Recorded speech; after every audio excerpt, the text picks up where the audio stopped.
Imagine being a teenager, flying first class on what should be the trip of a lifetime, only to face cold dismissal, suspicion, and outright hostility. Two brilliant black twin girls, Nia and Nova Caldwell, armed with nothing but their dignity and determination, encounter a flight attendant who refuses to believe they belong. What happens when a simple request for a glass of orange juice spirals into a humiliating confrontation miles above the ground? What does it take to turn prejudice into power?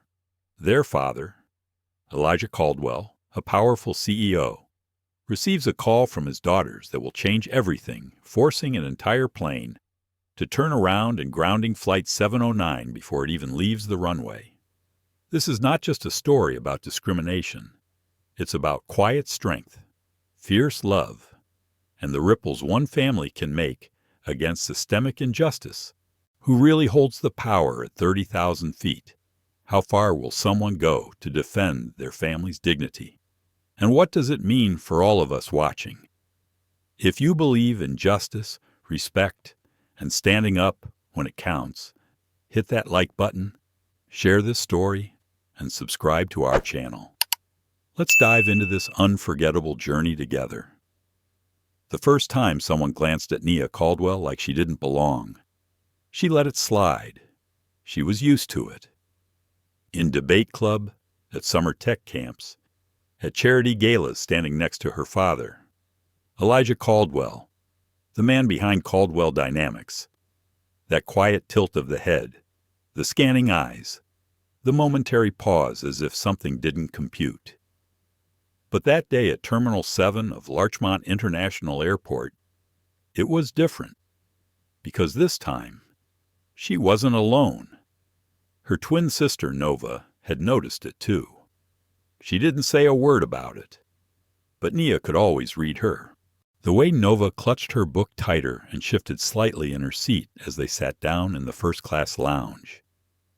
It was a beautiful space-glass walls, low lighting, soft jazz humming under the chatter of businessmen and influencers. But something about it felt monitored, like they were being tolerated, not welcomed. Still, Nia smiled as a lounge attendant offered them sparkling water. Nova whispered, "Thank you." Their matching carry-ons rested beside them, spotless white with gold initials. They had earned this moment. Every bit of it. They weren't flying for fun. They were flying to Zurich, Switzerland, to present their joint project, a groundbreaking AI model for clean water access in front of global leaders at the Next Gen Summit. Only 15 projects were selected. They were the youngest team, and the only black girls on the list. Their father had planned to fly with them, but a last-minute crisis with an overseas merger grounded him in New York. Nia could still hear his voice from the night before. "You've earned this flight," he had said, eyes soft with pride on the video call. "Fly first class, be bold, and if anyone questions you, you call me." It had seemed like such a distant, unnecessary warning then. She didn't think she'd need it.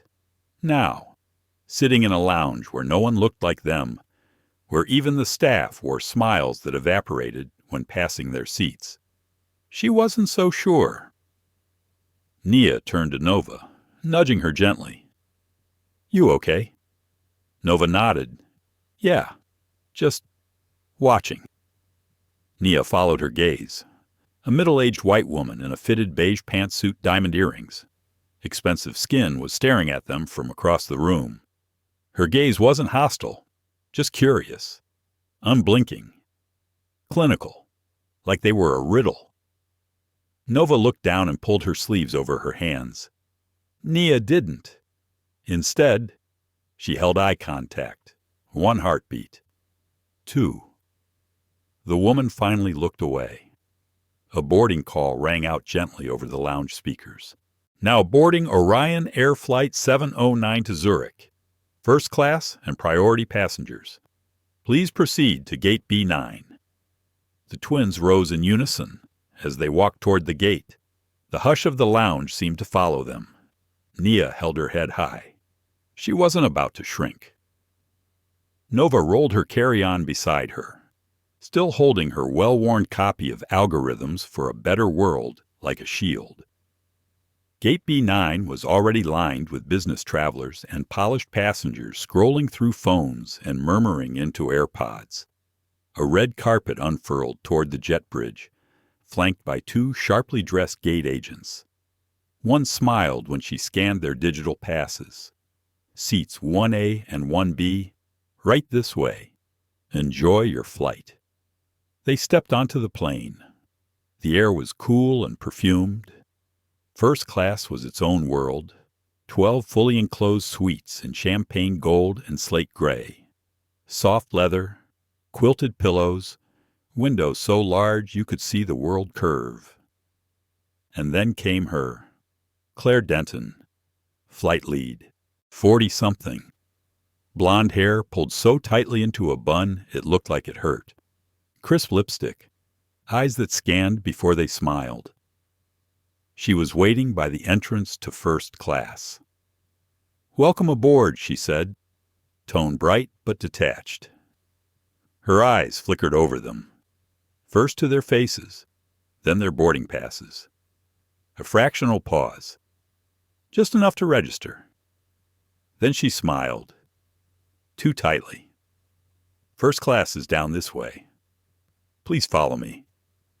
Nia caught the almost imperceptible glance Claire gave to the white man behind them in a three-piece suit, as if silently verifying who belonged where. They followed her to the front row, 1A and 1B, prime seats, no one ahead, full recline, closest to the cabin crew, closest to the scrutiny. As Nia settled into her pod, she exhaled slowly. She wasn't going to let Claire Denton's smile get under her skin. "Nice. Right," she said to Nova. Nova smiled faintly. "I still can't believe we're flying like this." "You better believe it." Nia grinned. "Dad said we travel like CEOs. They stowed their bags, explored the little compartments, reclined the seat a little. Then Nia pressed the service button. A few seconds later, a young male flight attendant appeared. His name tag read Eli. He looked fresh out of college. Friendly. "Can I get you ladies a welcome drink?" he asked. Cheerful and genuine. "I'd love an orange juice," Nia said. "Please, just water for me," Nova added softly. "Absolutely. Be right back." But before Eli could turn fully toward the galley, Claire Denton intercepted him. It was quick, too quick. A quiet exchange, a shake of her head, a small frown. Eli's posture stiffened. He glanced over his shoulder at them, then turned and walked away toward the rear of the cabin. 10 minutes passed. No drinks came. Instead, Claire returned. Her tone was colder now, rehearsed. "I'm sorry. We're a bit behind on pre-flight checks. Beverage service will begin once we're in the air." Nia blinked. "Oh, I just saw that gentleman in 2C get a scotch." Claire's jaw tightened. "Just slightly. He's a Premier Platinum member. Certain courtesies are extended." The word courtesies landed like a slap. Nova looked down. Nia didn't. Instead, she said, "Understood." Claire turned without another word. As she disappeared into the galley, Nia leaned closer to Nova and whispered, "Okay, so that's how we're starting." Nova didn't reply, but her fingers clenched her seat arm. The cabin doors hissed shut. The plane shuddered slightly as the engine whine began to build. The safety video started to play. Bright colors, happy faces, masks and life vests and oxygen tubes. But Nia wasn't watching the screen. She was watching the way Claire laughed softly with Mrs. Margot Ellery across the aisle. How their eyes flicked briefly in the twins' direction. It was subtle. It always was. But Nia had learned something from her father. Power doesn't always speak loudly. Sometimes it just watches and waits. And Nia Caldwell had no intention of staying quiet. Not this time. Not for 7 hours. The moment the plane left the gate, a silence fell over first class, not the kind that brought peace, but the kind that filled your ears with unspoken things. The hum of tension was louder than the engines. Nia adjusted her seatbelt and stared out the window as the plane began its slow taxi. Her reflection hovered faintly in the glass calm face. Clear eyes, but something simmering underneath. Across the aisle, Mrs. Margot Ellery was sipping champagne delicately, one pinky raised like she was performing for someone. She wore a string of white pearls and a smug smile that made Nia's skin crawl. Claire Denton, the flight attendant, was laughing softly with her again, nodding toward something on Margot's tablet. Every so often, both of them would glance over at the twins' row with that same look Nia had come to know well. Nova hadn't said a word in nearly 10 minutes. She had tucked her book under the seat and sat with her arms crossed, her legs folded tightly beneath her like she was trying to disappear. That was Nova's way: absorb everything, say nothing, and carry the weight in silence. But even silence, when it's laced with fear and frustration, can feel deafening. Nia reached for her sister's hand and gave it a squeeze. Nova squeezed back. "I'm okay," she whispered. "I know," Nia replied, "but you shouldn't have to be." "From the galley?" Claire reappeared. Her eyes swept the cabin with professional precision. She offered more champagne to Mr. Reyes in 3C and then leaned over the divider to pour another round for Mrs. Ellery. Her voice was warm, almost syrupy. Then she turned and walked past 1A and 1B like the seats were empty. Not even a glance. Eli, the younger flight attendant, stood awkwardly a few rows back. He looked toward the twins, then toward Claire, and then away again. He wanted to help. That much was obvious, but something about the situation had silenced him. Maybe it was the hierarchy. Maybe it was fear. Either way, he didn't move. Nia pressed the service button again. Nothing happened. After a few minutes, she stood up. "Where are you going?" Nova asked. Eyes wide. Nia didn't answer. She stepped into the aisle and made her way toward the front galley. Claire was there, organizing silverware with exacting grace. "Excuse me," Nia said politely. Claire looked up slowly, her expression unreadable. "Yes." "Miss Caldwell." Nia paused. There was no aggression in her tone, just measured calm. "I just wanted to follow up on the orange juice and blanket we asked for earlier. I understand if you're busy, but it's been a while." Claire didn't blink. "As I explained, we're behind on pre-flight checks. Beverage service begins once we're in the air." "I understand," Nia said, "but other passengers have already been served." Claire's smile hardened, but her voice remained cool. "Those passengers are Platinum Elite. Certain privileges are extended. We ask for your patience." There it was again. That word, privileges. Nia nodded slowly. "All right, just making sure I understood." She returned to her seat without another word. Nova looked at her nervously. "What happened?" "Apparently, courtesy is only extended to certain zip codes," Nia said under her breath. The plane turned onto the runway. The engines roared louder. The safety video played again on the individual screens. Nia didn't watch. Nova pretended to. From across the aisle, Mrs. Ellery leaned closer to Claire as she passed and whispered something. Claire chuckled lightly, then walked toward the rear of the cabin again. Nia felt the heat rise behind her eyes. but she kept it contained. No one here was going to see her break. No one was going to take her calm from her. She looked down at the blanket in her lap and saw it a small gray stain, like makeup smudged into the fibers. "Nova," she said, lifting the corner. "Do you see this?" Nova nodded. "Yeah. It was there when we sat down. I didn't want to say anything." Nia pressed the service button again. Nothing. "Are you really going to try again?" Nova whispered. "Of course I am." Claire returned eventually, offering a small smile to someone 2 rows back. When she reached their seats, she paused, as if surprised the light was on. "Yes," she asked, tone tight. Nia held up the blanket.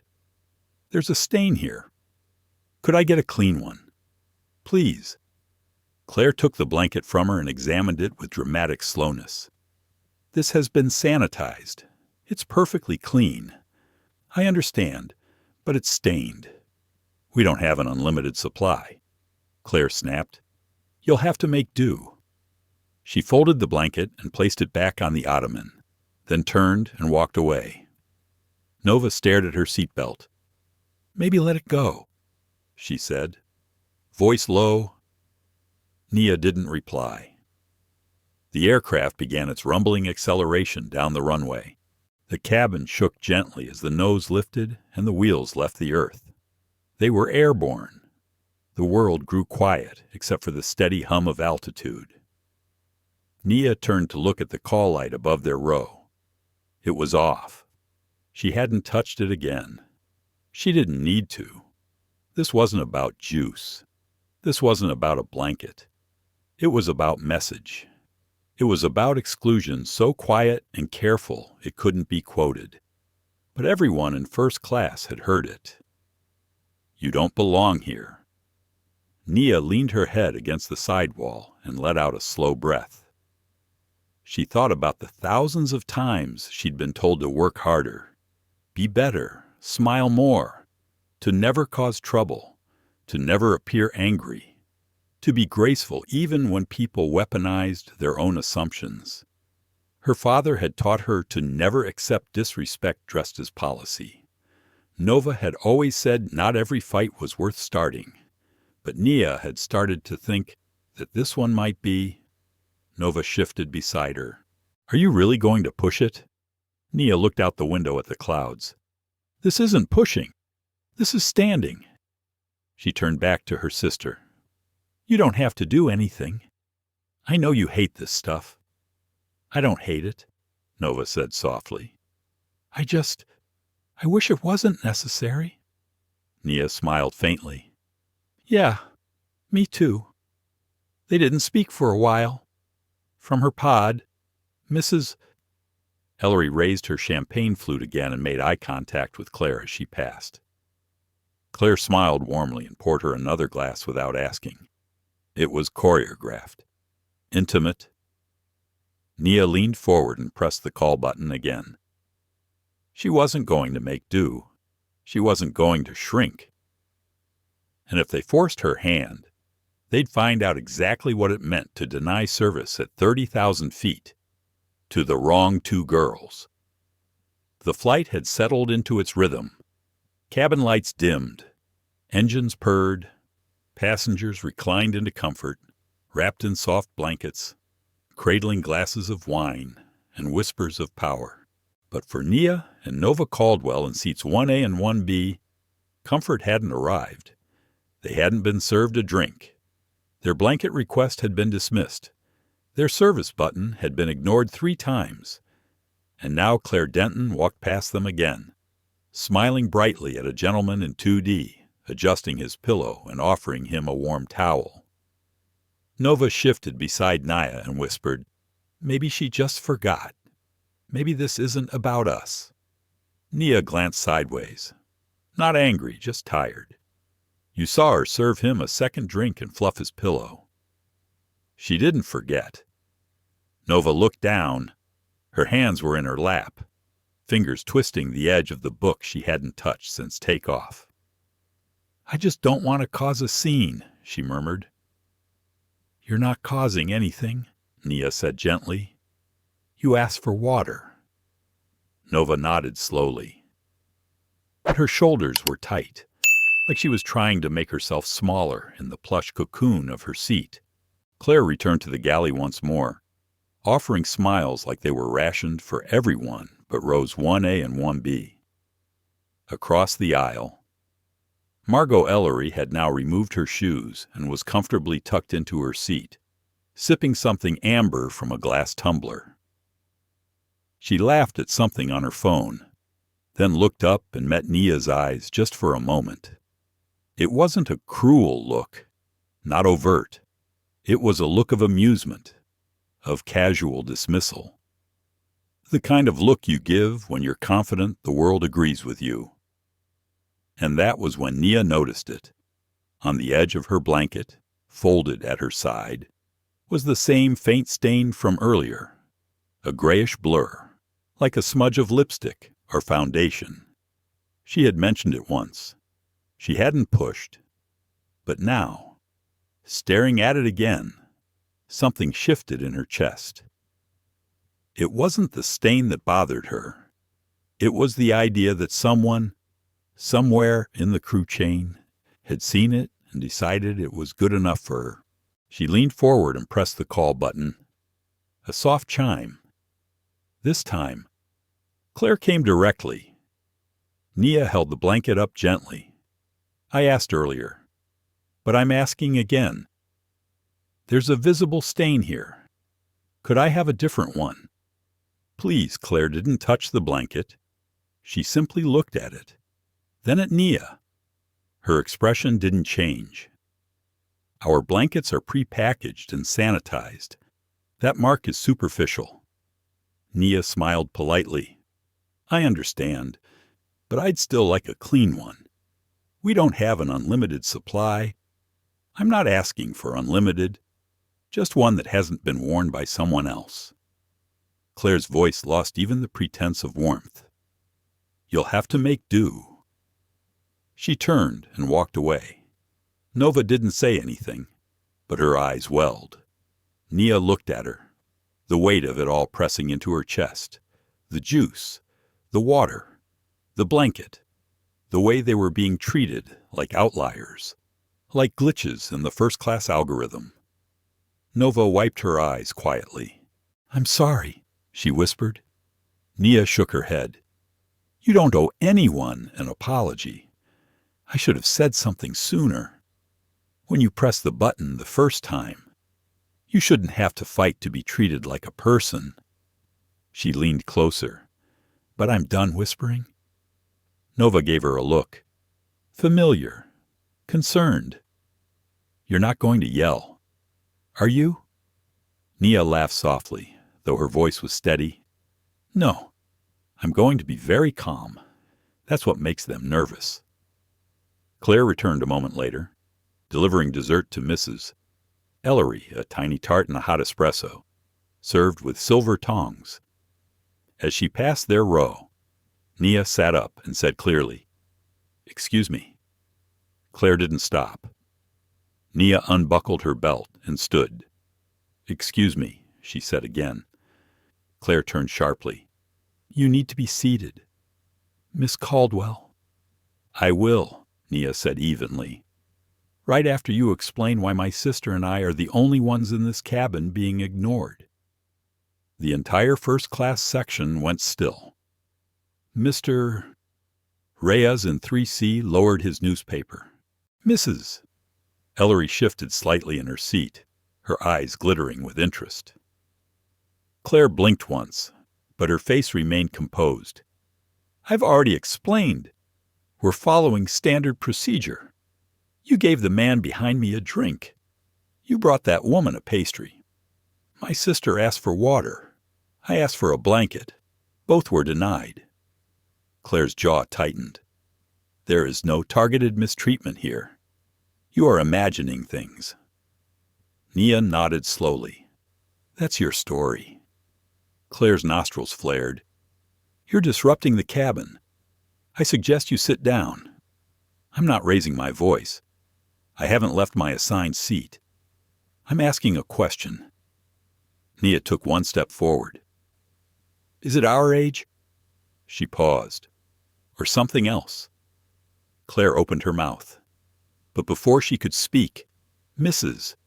Ellery chimed in from across the aisle. Oh, for heaven's sake, she said with a theatrical sigh. The entitlement of children these days. She looked at Claire with a smirk. If they can't handle the service in first class, perhaps they're not ready to be here. Nia turned slowly. I'm sorry, ma'am. Do you work here? Mrs. Ellery blinked, then gave a forced laugh. No, dear. I just appreciate order. Nia didn't answer. Nova stood up. Her hands were shaking, but her voice was clear. We didn't ask for special treatment. We asked to be treated the same as everyone else. Claire stepped between them. That's it. I'm alerting the captain. If you continue this disruptive behavior, we'll be forced to remove you. Nova's lips parted slightly. Nia stepped in front of her. Remove us. She laughed once, softly. For asking for water. Claire didn't answer. Nia's voice dropped, low and calm. If you're going to have us removed, you should do it quickly. Claire tilted her head. And why is that? Because the moment you do, Nia said, I'm calling my father. There was something in the way she said it. Not threat, not fear, just certainty. Claire hesitated, then turned and stormed toward the cockpit. Behind her, whispers began to move through the cabin. Mr. Reyes leaned forward in his seat. Mrs. Ellery was no longer smirking. Nova's hand found her sister's. You really meant it, didn't you? She whispered. Nia's eyes were fixed ahead. Absolutely. She sat down, buckled in, and reached for her phone. Because when respect is denied, justice often comes at 30,000 feet. The cabin lights glowed soft and golden, like the inside of a jewelry box. Everything looked polished, untouchable. But tension, real and raw, was now woven into every corner. Claire Denton's shoes clicked sharply across the galley floor as she disappeared toward the cockpit, radio in hand, shoulders drawn tight. The calm veneer she had maintained was cracking. Nia Caldwell sat back in her seat, her phone resting in her lap. She wasn't calling her father yet, not yet, but the option hung there, like a loaded switch. Nova watched her silently. The younger twin's fingers trembled slightly where they rested on her thigh. She didn't say anything, not until Nia glanced over. You okay? Nova gave a small nod. That woman, she's really going to try to get us kicked off. I know. Nia's voice was even, grounded. Are you scared? Nova asked. There was a pause.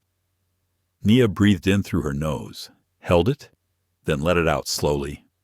I'm angry, she said. I'm tired of pretending like we have to smile through this. Nova looked down at her lap, silent, a few rows back. Mr. Daniel Reyes shifted in his seat. He had removed his glasses and was polishing them slowly, watching without watching. The kind of man who'd learned to pick his moments carefully. He hadn't said a word, not yet, but his eyes had clocked everything. From the aisle, Mrs. Margot Ellery let out a huff, loud enough for all to hear. Well, I do hope they're removed. We've already been delayed enough. She was sipping her drink like it was a performance. The words floated across the cabin, toxic and deliberate. Nia looked at her, expression unreadable. But Nova turned, voice quiet but firm. You don't even know us. Mrs. Ellery blinked. Nova's hands were shaking, but her voice didn't waver. We worked hard to be here. We didn't win a ticket in a lottery. Our father bought our seats because he believes in us. All we wanted was water, a clean blanket, basic kindness. Margot's lips curled into a practiced smile. I'm sure your father is very proud. Nia reached over and gently touched Nova's arm. Don't, she said softly. She isn't worth your breath. At that moment, Claire reappeared from the front of the cabin, walking with rigid purpose. Behind her, the pilot's voice came through the intercom. Calm, flat. Ladies and gentlemen, we're experiencing a brief delay. We ask for your continued patience as we work to resolve a minor passenger issue. Thank you. The announcement ended. The engines held steady, but the aircraft had stopped moving. They weren't climbing. They weren't taxiing. They were waiting. Claire returned to 1A and 1B. Her expression was a mask, but her voice had lost its polish. Miss Caldwell, she said, addressing Nia directly, I have spoken with the captain. If you do not return to your seat and refrain from further disruption, you will be removed from the flight. Nia blinked once, slowly. I'm in my seat. Claire's jaw clenched. Your behavior has been inappropriate. Your tone. My tone, Nia said. Still calm. You've raised your voice. You've accused crew members of misconduct. I pointed out the difference in treatment. That's not misconduct. That's a fact. Claire's voice rose slightly. You are creating a hostile environment. Nia didn't flinch. No, I'm responding to one. The tension snapped across the cabin like static. Mrs. Ellery clucked her tongue. You know, there was a time people knew their place. Nova gasped softly. Every head in first class turned. Mr. Rhea sat up straighter, eyes narrowed. Nia turned to face Mrs. Ellery. You said that out loud, she said, voice calm, almost clinical. Claire looked horrified, but not at the comment, at the audience. Enough, Claire said. This conversation is over. She stepped forward, but before she could continue, a male voice cut through the cabin. I've heard enough. All eyes turned. Mr. Reyes stood slowly, folding his glasses in one hand. His voice was calm, but carried weight. I've been sitting here for the last 30 minutes. I saw everything, and I can tell you these young women have done nothing wrong. Claire froze. Mr. Reyes turned to face the cabin. They asked for water, for a clean blanket. Their tone was respectful. Their words were clear. The only thing disruptive here, he added, looking directly at Claire, is the way they've been treated. Claire opened her mouth, but he continued, I will be speaking to the captain personally if this continues, and I'd be happy to file a formal report. So would the rest of us. I imagine. He glanced around the cabin. Several heads nodded. The silence that followed was deafening. Claire looked cornered. For the first time, her hands trembled slightly at her sides. She turned and walked briskly back to the galley, disappearing again. The moment she left, Nova collapsed slightly into her seat. Someone spoke up. She whispered. Someone actually said something. Nia stared ahead, lips pressed together. Then she smiled faintly. Good. Let's hope it matters.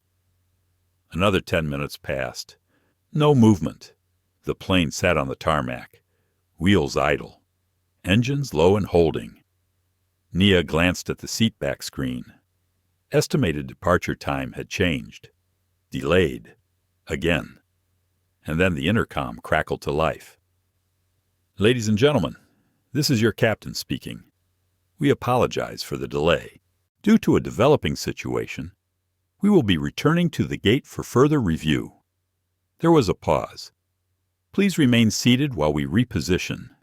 Cabin crew, prepare for arrival. The quiet in first class turned sharp. Claire reappeared, confusion in her eyes. This wasn't how it was supposed to go. She looked toward Nia and Nova, but the girls didn't meet her gaze. They sat silently, side by side. Two black girls in seats 1A and 1B, in the cabin they had every right to be in. The plane began its slow turn back toward the terminal. Across the aisle, Margot Ellery muttered under her breath. What a circus! They should be arrested. Nova's eyes filled again. Not with sadness, with fury. Nia reached for her phone. I'm done waiting. Nova looked over. Are you calling him now? Nia didn't answer immediately. She tapped her father's contact photo. He answered on the second ring. Nia Elijah Caldwell's voice was alert. What's going on? She breathed once, then said calmly, Dad, we have a problem. Elijah Caldwell sat alone in his office, 13 floors above Midtown, staring at the blinking cursor on his laptop. The city outside was alive, horns blaring, lights flickering, but inside, everything was quiet. Too quiet. He checked the time on his phone again. Flight 709 should have taken off 15 minutes ago. He trusted his daughters. He trusted their preparation, their maturity, their intelligence, but he didn't trust the world they were flying through. When Nia's name lit up his screen, he answered before the second ring. Nia. Her voice came through steady, but he knew her well enough to hear the steel beneath it. Dad, we have a problem. He closed the laptop slowly. I'm listening. Nia gave him the rundown. No dramatics, no fluff. Just facts. The drink, the blanket, the condescension, the dismissal, the threat of removal, and the words spoken so effortlessly about knowing one's place. Elijah didn't interrupt once. He didn't need to. Every word painted a picture he'd seen too many times before. When Nia finished, there was a long silence. Then his voice dropped to something low. Controlled. Dangerous. Stay in your seat. Say nothing. Don't engage. Do you understand me? Yes, sir, Nia replied. Nova, is she with you? I'm here, Nova said softly. He closed his eyes for a brief moment. I'm going to take care of this. He didn't say I love you. Not because he didn't feel it, but because right now, the safest thing his daughters could feel was not emotion. It was protection. He pressed a button on his desk intercom. Gwen, he said. His executive assistant's voice came instantly through the speaker. Yes, Mr. Caldwell. Get me Malcolm Cho at Orion Air. Now. No waiting. Emergency priority? Yes, sir. He stood, slowly rolling the sleeves of his charcoal suit jacket up to his forearms. The view of the city behind him framed his reflection in the glass. His jaw tightened. He had built Caldwell Dynamics from nothing. 20 years ago, he couldn't afford cab fare across town. Now he had offices in 5 countries, a seat on the World Tech Ethics Board, and annual contracts worth 9 figures. But all the power, all the prestige, couldn't keep 2 young black girls from being reduced to question marks in the eyes of people who still thought first class had a complexion. He hadn't raised his daughters to be quiet, but he had taught them patience. Now, it was his turn. The speaker buzzed again. Mr. Cho, on line 1, Gwen said. Elijah picked up the phone. Malcolm, he said. The voice on the other end was caught off guard. Elijah, good evening. I assume this isn't a social call. No, Elijah replied flatly. It isn't. What's going on? My daughters are on Flight 709 to Zurich, first class, seats 1A and 1B. I see. There is a problem. Elijah continued. A flight lead named Claire Denton has, for the last 35 minutes, ignored their basic requests. She served other passengers around them, refused water, mocked a stained blanket, and now she's threatened to remove them for questioning her. Malcolm didn't respond right away. Elijah continued, "There is also a passenger, Margot Ellery, who told them, and I quote, 'People should know their place.'" Now Malcolm spoke, his tone stiff. "That's unacceptable." "It's more than unacceptable," Elijah said. "It's documented. There are witnesses, and I assume there are cameras in the cabin." "There are," Malcolm confirmed. Elijah walked toward the window. "My company spends just under $52 million a year with your airline, executive travel, cargo transport, global mobility contracts. We've never had a single incident until today, and I will personally make sure this is addressed," Malcolm began. "No," Elijah interrupted. "You will do more than address it." He paused, each word deliberate. "You will turn that plane around." There was silence. "Elijah, the flight is already on the tarmac." "I know," he said calmly, "but it hasn't taken off." "There's still time. This isn't that simple." "It is," Elijah said, voice quiet but razor sharp. "Because if that flight leaves the ground with my daughters on board after being humiliated, ignored, and targeted, I will instruct my board to begin a full and public review of all contracts with Orion Air, effective immediately." Another pause. "You're serious?" "As a heart attack." Malcolm let out a breath. "I'll make the call." Elijah didn't say thank you. He just ended the call. He walked back to his desk, pressed the intercom again. "Gwen?" "Yes." "Sir, clear my schedule for the rest of the day." "Understood." He sat down, steepled his fingers, and stared at the photo on his desk. Nia and Nova, age 9, in matching lab coats, holding up a homemade volcano at the science fair, smiles too big for their faces. They had no idea yet how often the world would ask them to shrink. And he was done letting it happen. Meanwhile, on Flight 709, the plane was quiet. No one spoke. The engines still idled, but the aircraft had stopped moving. Nia sat upright, her fingers curled loosely around her phone. "Did he sound mad?" Nova asked.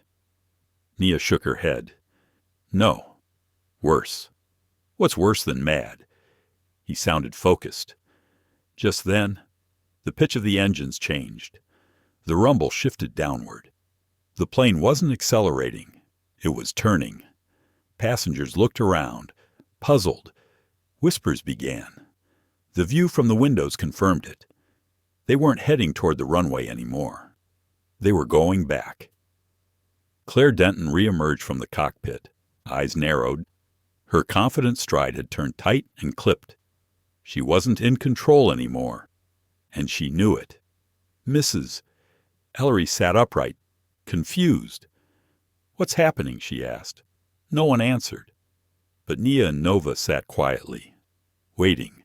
The plane made a slow, deliberate turn back toward the terminal. The shift in movement was subtle, but unmistakable. For those who paid attention to aircraft, it was the difference between ascent and descent, between progress and consequence. Passengers in first class looked around, confused. The hushed bubble of privilege had ruptured. Margot Ellery leaned forward in her seat and pressed the service button with a manicured finger, her bracelet clinking softly as she moved. Claire Denton appeared a moment later, no longer walking like she ruled the aisle. "Why are we turning?" Margot asked, her voice loud, laced with irritation. Claire forced a professional smile that didn't reach her eyes. "There's been an adjustment from the captain. Please remain seated." Margot's mouth tightened. "This has to do with those girls, doesn't it?" Claire didn't answer. She just stepped away, quickening her pace toward the galley. From where she stood, She could hear the engines throttling down. Her chest felt tight. She knew the rules, knew the chain of command, but she also knew the feel of something slipping through her fingers. This wasn't going the way she thought it would. Behind her, Nia and Nova Caldwell remained silent. They hadn't said a word since the announcement. They didn't need to. The message was in the movement of the plane. Nova glanced toward her sister. "Is this him?" Nia gave a small nod. Her voice was quiet, but certain. "He's not letting it go." Nova turned her head toward the window, watching the terminal grow closer. A strange mix of anxiety and relief filled her chest. She had spent her entire life learning how to avoid conflict, how to stay small, unnoticed, unbothered. Now she realized that being invisible wasn't safety. It was surrender. The aircraft eased into a soft glide, wheels touching down with a thud that felt final. The jet bridge was already extending toward them.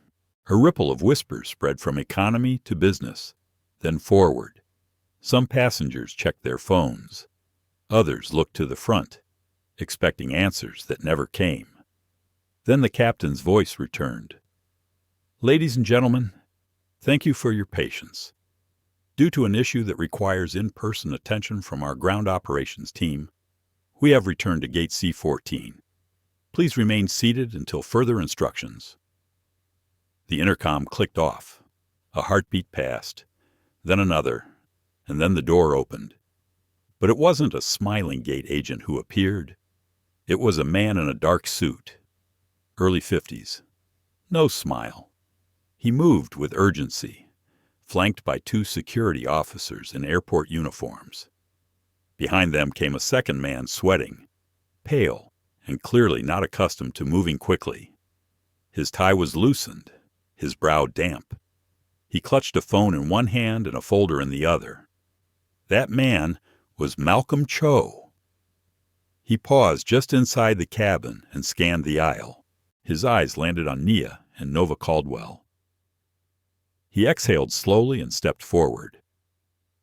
Passengers shifted. Someone in row 2 muttered, "That's corporate."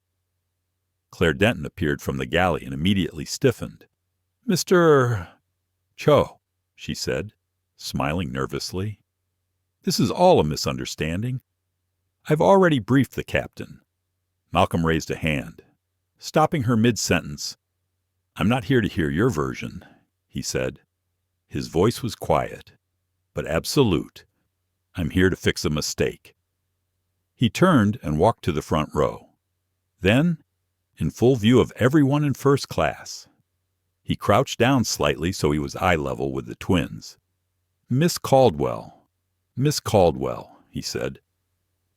"On behalf of Orion Air, I want to extend my sincerest apologies for what you've experienced."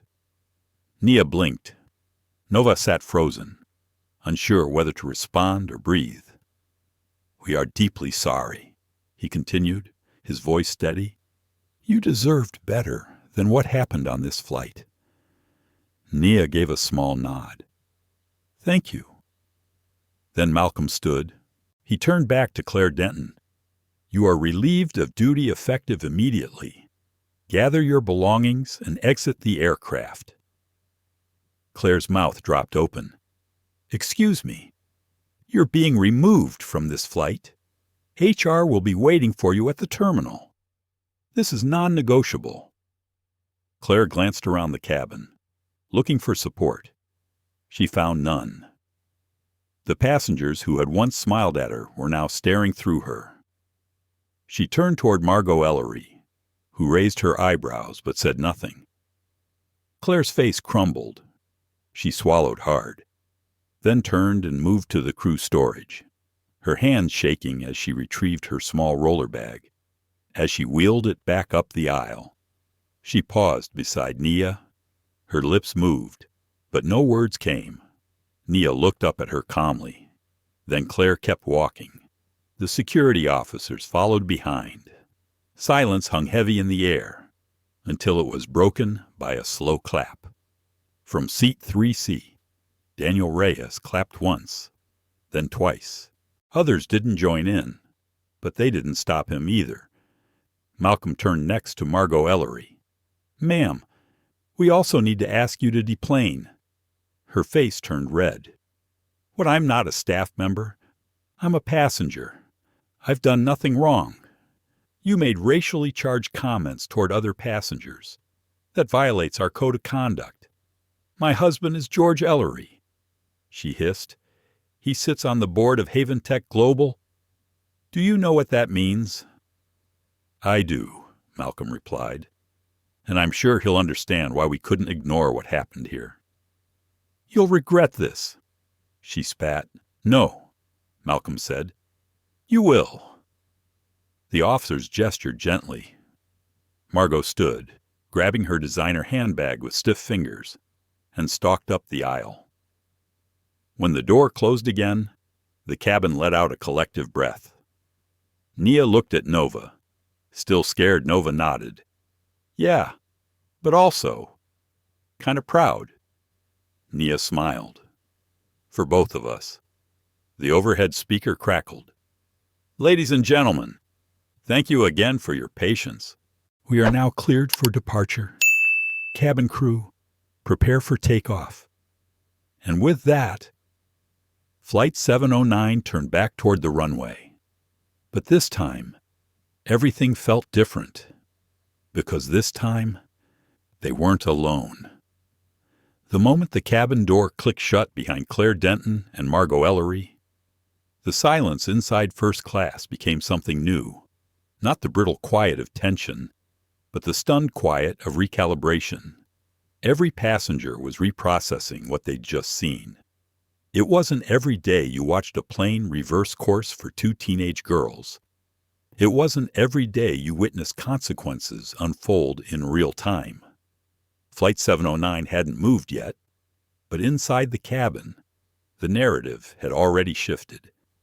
Eli, the younger flight attendant, emerged from the galley. His eyes flicked to the now empty crew jump seat at the front. He swallowed once, then looked at the twins. "Can I get you that orange juice now?" he asked gently. Nia smiled, soft but tired. "Yes. Thank you. Still just water for me," Nova added. Eli nodded. "And maybe a new blanket, too. Fresh out of the drawer." "Yes, please," Nia said. He disappeared quickly. Nova let out a long breath, sinking into her seat like her spine had finally released. Her hands were still folded tightly on her lap, but her shoulders no longer curled inward. "I can't believe they're gone," she whispered. Nia looked out the window. They really deplaned them. In front of everyone. They earned it." Nova sat quiet for a moment. Then she said, "It didn't fix everything." Nia turned. "I know, but it helped." Nova added, "Even just for us." Nia reached across the armrest and took her sister's hand. "We don't always get justice, but today, we didn't walk away." The intercom crackled again. This time, it was the captain himself. "Ladies and gentlemen, this is your captain speaking. Thank you for your continued patience. Due to earlier complications, we have replaced a member of the cabin crew and returned to the gate temporarily. We are now cleared for departure. I want to extend my personal apologies to any passengers who felt mistreated. That's not how we fly." A few people looked toward the front of the cabin, where Nia and Nova sat. The twins didn't react. They didn't need to. Sometimes vindication didn't need applause. It just needed space to breathe. Eli returned with their drinks, 2 fresh blankets folded neatly under his arm, and a small tray of chocolate from the dessert cart. "I thought you might want something sweet," he said. Nova gave a small laugh. "You have no idea." Eli smiled, nodded once, and moved on. Daniel Reyes leaned forward from 3C. "Ladies," he said, I just wanted to say what you did took courage. Not many people stand up like that. Nia looked over, respectful. Thank you. And thank you for speaking up. It helped. I didn't do much. You did enough. He smiled. I'm Daniel. Nia, she said. Nova. Her sister added. Well, he said, here's to keeping our heads high and our standards higher. He raised the cup of coffee he'd finally gotten. They smiled. It was the first real smile they'd shared since boarding. The plane finally taxied forward, making the slow curve toward the runway. Nova pulled out her book again, this time actually opening it. Nia leaned her seat back slightly and stared at the overhead light. She was exhausted. Not physically, but somewhere deeper. In that place where tension lives and questions echo for days. She knew this flight wouldn't be the last time they'd be tested, but it was the first time they had answered back. She thought of her father, still probably pacing his office or watching the live flight tracker, waiting for the confirmation that they were airborne. He had shown up, not with press, not with threats, but with action, with accountability. That kind of love was quiet, fierce, and permanent. Nova turned a page beside her. You think this is going to go public? She asked. Nia raised an eyebrow. You think a corporate VP walking onto a plane mid-flight isn't going to make headlines? Nova laughed under her breath. Poor Claire. Not really, Nia said. Choices have consequences. Nova nodded. Do you think she's thinking about it right now? Nia turned serious. She's probably trying to convince herself she didn't do anything wrong. They were quiet again. The plane rolled to a stop, then accelerated hard. The hum became a roar. The windows vibrated, and just like that, the nose lifted. The ground dropped away. They were in the air. For the first time in hours, the feeling of movement didn't bring dread. It brought release. Nova looked out the window. The city lights of New York twinkled beneath them, slowly fading into scattered dots as they climbed higher. It's beautiful, she said. Nia followed her gaze. It is. They sipped their drinks in silence. Behind them, the rest of the cabin settled. The whispers had faded. People turned back to their routines, their screens, their pillows. But nothing was quite the same, because everyone on board now knew their names, not because they shouted, but because they didn't shrink. At that same moment, back in New York, Elijah Caldwell sat at his desk, watching the screen in front of him. Flight 709. In air, cruising altitude 33,000 feet. Arrival time 7:54 a.m. Local Zurich time. He leaned back in his chair and closed his eyes for a long moment. His daughters were safe. He had done his part. But still, something twisted inside him. A cold thread of guilt, because as powerful as he was, he hadn't been there when it started. He hadn't seen the look on Nia's face, or heard the tremor in Nova's voice. He had moved mountains from behind glass walls, but that initial feeling they must have had of being small, isolated, disrespected that stayed with him. He picked up his phone and opened a blank note. He typed, "This isn't the end." Then he saved it and closed his eyes again. By the time Flight 709 reached cruising altitude, the storm had already begun brewing on the ground. At first, it was just a tweet. 6 words. Orion Air kicked them off first. Posted by a mid-level tech consultant who'd been sitting in 5D. It didn't mention names, no photos, no hashtags, but it caught attention. An hour later, a blurry photo surfaced Claire Denton exiting the plane, eyes down, flanked by security. It was retweeted over 700 times in the first 10 minutes. And then came the video. 12 seconds. Grainy, but clear enough. A flight attendant standing over two seated black girls. The audio clipped, but a few words rang out distinctly. You need to sit down. We paid for these seats. By the time Flight 709 was crossing over the Atlantic, the words Orion Air were trending on 3 continents. At Caldwell Dynamics HQ, Elijah Caldwell stood in the center of the executive briefing room, surrounded by 4 department heads, his legal counsel, and a visibly shaken communications director named Jen. "It's going viral," Jen said. "We've got over 4 million impressions in under 2 hours. We've tried to contact Orion for a statement, but they're on total lockdown." Elijah stood still.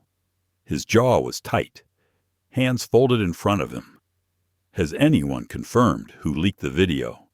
"Not yet," Jen said. "But it doesn't matter. The narrative is already out there." "What's the narrative?" Elijah asked. Jen hesitated. That 2 black girls were harassed in first class. That the crew tried to remove them. That only corporate intervention stopped it. And now people are asking why it took that intervention to begin with. Another voice spoke, Rob, head of risk. "Elijah, respectfully, we need to manage the optics carefully. You have direct ties to Orion Air. If this explodes, it could hit your board seat, your contracts, even your standing with the Global Trade Committee. I'm aware. I'm just saying this doesn't go away clean. You stepped in, and the world saw it." Elijah finally moved. He walked to the window, staring out at the Manhattan skyline. "I didn't do it to be seen," he said. "No one's doubting that," Rob said gently. "But the fallout doesn't care about intentions." A beat passed. Then Elijah turned around. "I want a statement drafted. Today. From me, not the company." Jen's eyes widened. "A personal statement." "Yes, I'd advise against that," Rob interjected. "If you say something emotionally, I'm not writing it with emotion," Elijah said. "I'm writing it with truth." Jen swallowed. "What's the angle?" "There's no angle, just honesty." He paused. 2 young girls asked for water and respect. They got silence and threats instead. That's not an isolated event. That's a pattern. No one argued, because they all knew it was true. At 37,000 feet, the cabin lights were dimmed. Most passengers slept. Nia and Nova stayed awake. Nova scrolled through her phone. Airplane Wi-Fi was slow, but enough to see the wave starting. Her name wasn't in it yet, but she knew it was coming. "You okay?" Nia asked. Nova looked up. "It's out there." Nia raised an eyebrow. "What is the story?" "Someone filmed it. There's a video." Nia sat up straighter. Nova nodded. "I saw the back of your hair and the side of my face. It's not close, but it's enough." Nia's first instinct wasn't fear. It was exhaustion. "So now we're news." Nova shrugged. "Kind of. No names yet. But people are angry." "Good. You think so?" Nia hesitated. "I think silence never changed anything." Nova looked down at her lap. "But I didn't do anything. I didn't speak up. Not until it was already too late." Nia reached over, squeezing her hand. "You didn't have to. You were living it. That's enough. But you were the one who stood up." "We both did," Nia said, just in different ways. They sat quietly, staring out into the dark sky. Outside, the world was shifting, and inside, so were they, at Orion Air headquarters. Malcolm Cho stared at 3 monitors and a blinking phone line. The PR director had locked herself in the media war room. Legal was drafting contingency statements, and HR had officially launched an internal review into Claire Denton's record. But none of that settled Malcolm's stomach, because he knew this was bigger than one flight attendant or one angry passenger. This was cultural. This was systemic. And they'd just been caught on the wrong end of it. He opened his email. Hundreds of messages. Dozens of media requests. Stakeholders demanding explanation. His screen pinged again. A subject line from Elijah Caldwell Accountability is not optional. Malcolm stared at it for a long time before opening it. The email wasn't long. It didn't need to be. Later that evening, as Zurich's lights came into view from the cabin windows, the first official statement hit social media. It wasn't from Orion. It was from Elijah Caldwell. It read, "My daughters boarded Flight 709, believing that professionalism and humanity were universal standards. They discovered otherwise. I intervened because I had the power to, but no one should need power to be treated with dignity. If my daughters had not had my last name, if I had not had a boardroom keycard and direct access to decision-makers, what would have happened?" We all know the answer. This is not about 2 seats in first class. This is about how quickly black children are seen as threats. It is about the gatekeepers who still believe kindness is conditional. And it is about the urgent work of undoing systems that allow silence to masquerade as safety. To every parent, every passenger, every person reading this, the cost of staying silent is always too high. The post was signed simply Elijah Caldwell. Father. The descent into Zurich was smooth. The sky outside the window was pale blue, the Alps piercing through wisps of cloud like ancient sentinels. Everything looked peaceful, timeless, detached from the chaos brewing an ocean away. But inside the cabin, things had shifted. Passengers were quieter, more respectful. A few had started offering small nods as they passed Nia and Nova on their way to the restroom. Not pitying nods, not performative ones. Something else. Recognition, maybe, or solidarity. Nova noticed it first. A woman in a crisp gray suit lingered near their row after returning from the galley. "Your father's words," she said softly, "were the kind of truth people pretend not to know." "Thank you." Nova could only blink. "I thank you," she replied. The woman nodded once and returned to her seat. Nia leaned over. Did she just quote Dad? Nova nodded again. "His post is everywhere." "I figured." Nova turned her phone so Nia could see the screen. Thousands of reposts, tens of thousands of comments, hashtags forming, articles already being written in real time. And then a headline from a major network, "Black CEO grounds flight over racial mistreatment of daughters."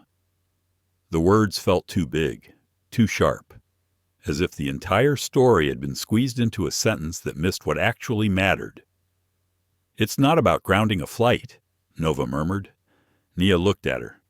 "I know. It's about how often we don't even get to board one without proving we belong." They sat quietly, letting the engine hum fill the space between their thoughts. Nia reached for her carry-on and unzipped the front pouch. From it, she pulled out a small notebook, the pages worn from years of use. On the inside cover was a quote in her father's handwriting. "There is no such thing as being too much when all you're asking for is to be seen." She'd memorized it, carried it through school, through conferences, through every science fair where she and Nova were the only black girls in the room. But somehow, today, it felt heavier, as if the price of being seen came with a cost she hadn't fully prepared for. When the wheels touched down on Zurich's runway, the entire cabin stayed unusually silent. No early clapping, no fast seatbelt unclicks, just stillness. It wasn't until the seatbelt sign chimed off that the motion returned. Eli approached them as passengers began to stand. "I just wanted to say, again, I'm sorry for what happened earlier. I should have stepped in sooner." Nia looked at him for a long second, then nodded. You did step in. Eventually. That's something. Eli swallowed. If you ever fly with us again, I promise. Nia stopped him gently with a raised hand. Just remember next time, it might not be someone with a CEO for a father. Eli lowered his eyes. I won't forget. They gathered their things and followed the slow shuffle down the aisle, past the business class seats and toward the front exit. As they stepped into the jet bridge, the cold air of early Swiss morning hit them with a refreshing bite. Nova turned to her sister. Ready, no, Nia replied, but let's do it anyway. They entered the terminal, shoulders square, heads high, and froze. Waiting just past the customs line was a wall of reporters, cameras, flashbulbs, microphones on poles. Nova's breath caught. Oh no. Nia instinctively stepped in front of her sister, like she had when they were younger and someone pushed too hard on the playground. But before the crowd could surge forward, a man in a black blazer stepped between them and the press. He held up a laminated sign that read Caldwell, Private Delegate. His voice was calm, professional. This way. Ladies, your father arranged secure exit through the diplomatic corridor. Nova blinked. There's a diplomatic corridor. There is today, he said with a small smile. They followed him quickly, slipping through a side door and down a quieter hallway. The noise of the crowd muffled behind them. Nia whispered, Dad really doesn't play around. Nope, Nova said, still catching her breath. Never has. When they reached the private terminal exit, a sleek black car waited outside, engine running. The driver stepped out, opening the door with a crisp nod. Zurich Palace Hotel. Yes, Nia answered, still slightly stunned. They got in. The doors closed. Silence again. Until Nova burst out laughing. I feel like I'm in a movie. Nia smiled too, her first genuine grin in hours. If this is a movie, I want the rewrite. Nova nodded. Same. But I think we're finally in control of the script. They leaned back as the car pulled away. Meanwhile, in a conference room at Orion Air's European headquarters, Malcolm Cho stood before a board of white, tired-looking executives. Across the wall behind him was a live dashboard of media sentiment. Red, flashing, deteriorating. This isn't a PR crisis, he said. This is an operational one, a cultural one. Someone coughed into a fist. Another man said, We removed the staff member? Isn't that enough? Malcolm turned slowly. If the only reason we removed her was because Elijah Caldwell made a call, then no, it's not enough. What do you suggest? Malcolm didn't hesitate. Mandatory anti-bias training, an independent audit of all customer complaints in the last 5 years, and public acknowledgement that what happened on Flight 709 wasn't an outlier. It was a symptom. A woman near the end of the table raised an eyebrow. Do we admit fault? Malcolm looked her straight in the eye. We admit the truth. The room fell silent. For the first time in years, someone at Orion wasn't trying to spin the story. They were trying to understand it. The suite at the Zurich Palace Hotel overlooked Lake Zurich, but Nia and Nova hadn't even opened the curtains. They sat on the couch, room service trays untouched on the table, the television on mute. Both girls held their phones, scrolling through an avalanche of headlines, reposts, and sudden fame neither of them had asked for. Nova finally set her phone down. I don't know how to feel. Nia looked over. About what? All of it. The story, the press, people calling us icons or symbols of resistance, like we signed up for this. Nia nodded slowly. It feels weird, like we're not even us anymore. Just a headline. Exactly. They had received over 50 interview requests in less than 12 hours. From news anchors to podcast producers to education blogs. Some were sincere. Others were obviously chasing the trend. Nova stared at the black TV screen. "You think we should talk to someone, like my camera?" Nia didn't answer right away. Part of her wanted to say no, to hide behind the curtains of the suite and wait for the world to forget. But another part stronger knew they didn't have that luxury. "If we don't say anything," she said, "someone else will say it for us, and they'll get it wrong." Nova sighed. "I know. I just don't want to be angry. I want to be accurate." "That's the hard part," Nia said. "Anger is easy. Truth takes work." The room fell quiet again. Then Nova asked, "Do you think Dad regrets stepping in? Making it all public?" Nia shook her head. "Not for a second. Back in New York." Elijah Caldwell sat at his kitchen table in his apartment overlooking the city skyline. He was still in a suit, tie loosened, sleeves rolled up. He hadn't slept. His phone vibrated with incoming texts from board members, public figures, and even a few senators. Some thanked him. Others asked him to clarify his position.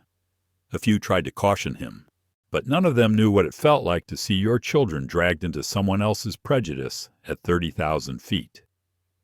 Elijah tapped his laptop. An email draft sat open, addressed to the Orion Air Executive Board. The subject line was clear: "We're not done." He hadn't hit send yet, not because he was afraid, but because he wanted the words to land. He read the first line aloud to himself. "Institutional change begins when those with power choose discomfort over distance." It was something he'd written months ago in a private journal after a diversity summit. Now it had meaning. He added a line beneath it. "We don't need another PR committee. We need a new culture." He hit send and exhaled. That same afternoon, an unexpected post began circulating online. A former Orion Air employee, a black woman named Andrea Massey, shared her own experience. "I was removed from a training program after filing a complaint about racially biased evaluations. I was told I was too sensitive and not a good cultural fit. Watching those two girls on Flight 709 reminded me why I left aviation. Watching their father fight for them reminded me why I shouldn't have had to leave." The post went viral in under an hour. It was followed by others. A former flight crew member, a passenger from a 2022 incident in Atlanta, a now retired pilot who described subtle racial gatekeeping and route assignments. It wasn't just a story anymore. It was a pattern, and the world was beginning to see it. In Zurich, Nia and Nova were escorted to the Global Next Gen Summit by a private driver the following morning. Their badges had been pre-printed. When they arrived, a volunteer whispered to a staff member, and they were quietly led around the back entrance to avoid the growing number of photographers. Inside the conference hall, a small group of international students was gathered near the registration desk. One of them, a tall girl with deep brown skin and long braids, looked up as the twins entered. Her eyes widened. "Are you—" The Caldwell girls. Nova froze. Nia stepped forward. "We are."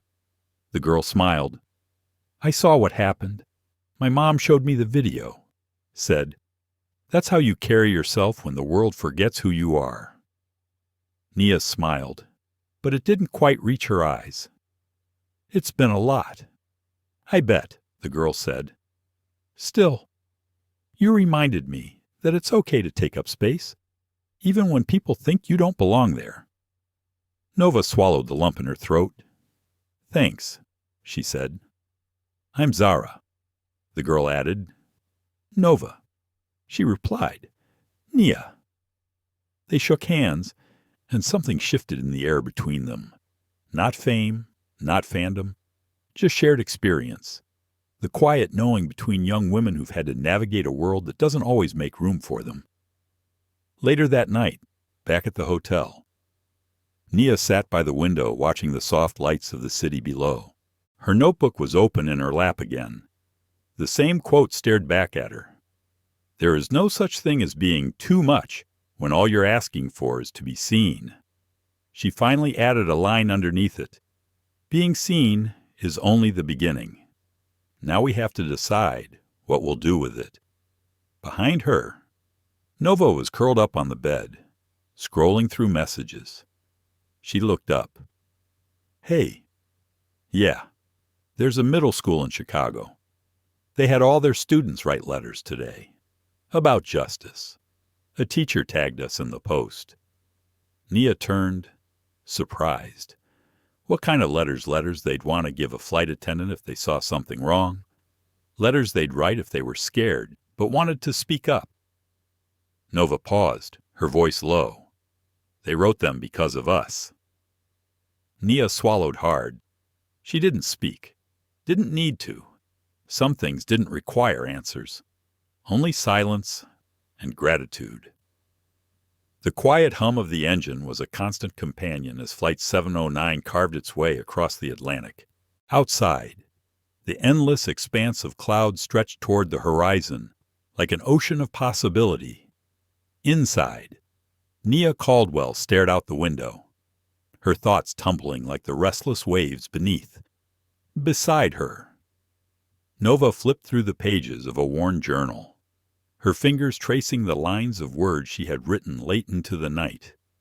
They were reflections, questions, fragments of courage stitched together by the day's events. Nia broke the silence. Do you ever wonder what it would have been like if none of this had happened? Nova looked up, eyes steady but soft. Sometimes, do you think we'd be less tired? Less cautious? Nova folded the journal closed and met her sister's gaze. We'd be different. But would we be stronger? Nia hesitated. I'm not sure. But I do know this strength comes in moments you don't expect. In quiet defiance. In holding your ground when everything is against you. Nova nodded slowly. I want to believe that too. The plane rattled gently as a flight attendant moved through the aisle, offering warm smiles and blankets now freshly laundered. Eli caught their eyes briefly and gave a small nod, the kind of acknowledgement that spoke volumes, a silent apology, a promise to do better. Nia felt the weight of the day pressing against her ribs, but also a flicker of something new hope. Meanwhile, thousands of miles away, Elijah Caldwell was in a glass-walled conference room overlooking Manhattan's skyline. His team had gathered around a long oak table, papers and digital tablets spread like a battlefield map. He spoke with quiet authority. This isn't about winning a fight on a single flight. It's about rewriting the rules, about changing the culture inside industries that have long ignored voices like my daughter's, or worse, silenced them. His chief diversity officer, Monique, nodded vigorously. We're preparing a comprehensive proposal for all our major partners, including Orion Air. It includes mandatory anti-bias training, transparent reporting mechanisms, and community engagement initiatives.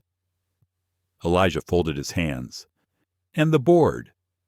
They're cautious, but I have their attention. Elijah's lips pressed into a firm line. Good.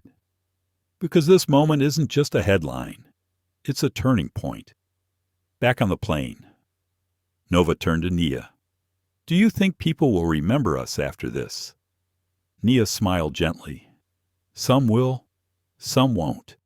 But it's not about being remembered. It's about being part of something bigger than ourselves. Nova sighed. It's scary. It should be, Nia said honestly. Change is scary. The cabin lights dimmed as passengers settled in for the long haul. The twin screens lit up with emails and messages, an invitation to speak at a university forum, a thank you note from a civil rights group, a comment from a young girl in Texas who said, Because of you. I know my voice matters. Nova's eyes shimmered. Do you think we did that? Nia nodded. Yes, we did. In the days that followed, social media became a whirlwind. Hashtags like Cars Seen and Heard and Pros Flight 709 movement trended worldwide. News outlets ran in-depth stories on racial bias in air travel. Interviews with Nia, Nova, and Elijah illuminated systemic issues long overlooked. Elijah watched it all with cautious pride. He knew the battle was far from over, but the ripple was undeniable. One evening, after a long call with Orion's CEO, Elijah sat alone, reflecting on how a simple flight had become a catalyst for conversations he had long wished to hear. He picked up a photograph from his desk, a candid shot of Nia and Nova at their 10th birthday party. Their laughter frozen in time, innocent and unburdened. He whispered to himself, "We'll make this better. For them. For everyone." Back in their Zurich hotel room, Nia and Nova prepared for a live virtual interview. Cameras and lights would be focused on them soon. Nova looked to Nia, voice barely above a whisper. Ready, Nia took a deep breath. As ready as we'll ever be. Together, they stepped into the frame. The world was watching, but this time, they were no longer just passengers. They were leaders. The plane touched down at JFK International Airport just as dawn broke over the horizon. The sky was painted in soft hues of pink and gold, a new day promising new beginnings. Nia and Nova Caldwell sat side by side, their hands intertwined. Their faces were calm, but carried the quiet weight of what they had endured and what lay ahead.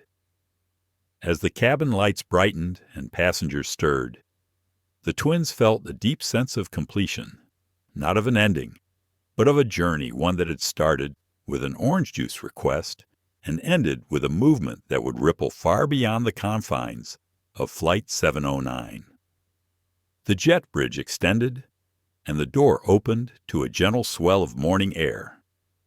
They stepped down, surrounded by a small entourage arranged by their father's team.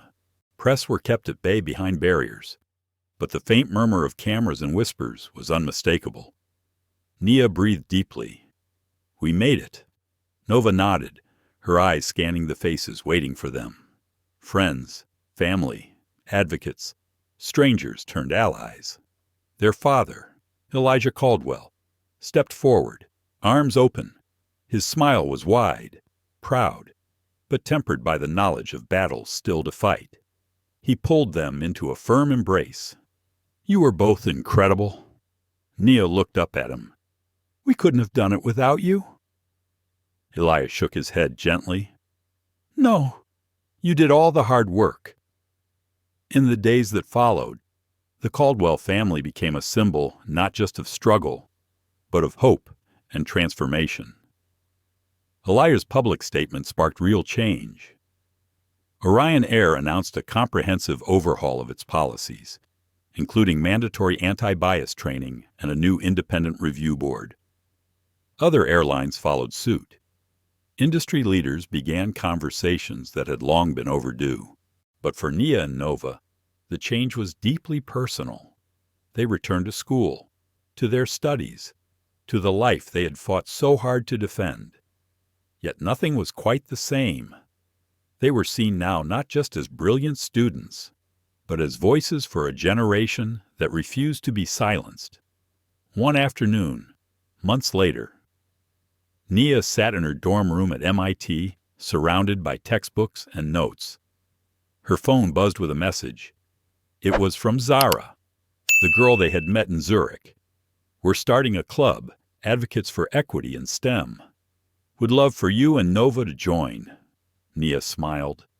She typed back, Count us in. Nova entered the room, her laptop open to a research article on AI ethics, ready to change the world. Nia laughed softly, always. They shared a look, a quiet promise that whatever the future held, they would face it together. Back in New York, Elijah stood by the window of his office. The city stretched below him, vast and vibrant. He thought of his daughters, stronger, wiser, and fearless. His phone chimed. A text from a board member, Elijah. The new policies passed unanimously. This is the beginning. He smiled, typing back, "It's only the beginning." He placed his phone down and looked out once more. The horizon was wide. The future was theirs to shape. The story of Nia and Nova Caldwell is a testament to the power of resilience and the importance of standing up in the face of injustice. Their journey began on a flight, but it soared far beyond, touching lives and sparking conversations that will resonate for years to come. This is not just their story. It is a call to action for each of us to recognize when someone is being denied dignity and to use whatever power we have to make things right. Because change, like flight, begins with a single, brave step.